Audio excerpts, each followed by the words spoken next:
ఎవరైనా నిన్ను వదిలేసి వెళ్ళిపోయినప్పుడు, సరిగ్గా ట్రీట్ చేయనప్పుడు, నీలో నువ్వు క్వెషన్ చేసుకుంటున్నావా? వాళ్ళు అలా ఎందుకు చేశారు? వాళ్ళు నాకొచ్చి సారీ చెప్తారు అని చెప్పి ఎదురు చూస్తున్నావా? అయితే ఈ రా ట్రూత్ నీకోసమే. వాళ్ళు నిన్ను ఎప్పుడైతే డిస్రెస్పెక్ట్ చేశారో అక్కడ ఒక విషయం నువ్వు అప్పుడే రియలైజ్ అవ్వాలి. వాళ్ళకి నీ అవసరం వాళ్ళ లైఫ్లో లేదని అర్థం. నీ అవసరం కానీ, నీ ప్రెజెన్స్కి ఇంపార్టెన్స్ కానీ అక్కడ వాళ్ళ లైఫ్లో లేదని అర్థం.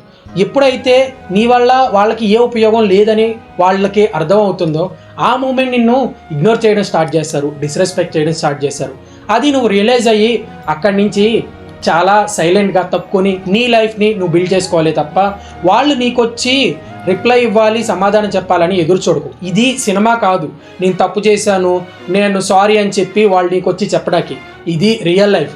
రియల్ లైఫ్లో నిన్ను వదిలేసి వెళ్ళిపోయిన వాళ్ళు ఎవరో వెనక్కి రారు, వచ్చి నీకు సారీ చెప్పరు. ఇది నీవు రియలైజ్ అయ్యి నీ లైఫ్ని నువ్వు బిల్డ్ చేసుకోవడం చాలా కరెక్ట్ విషయం.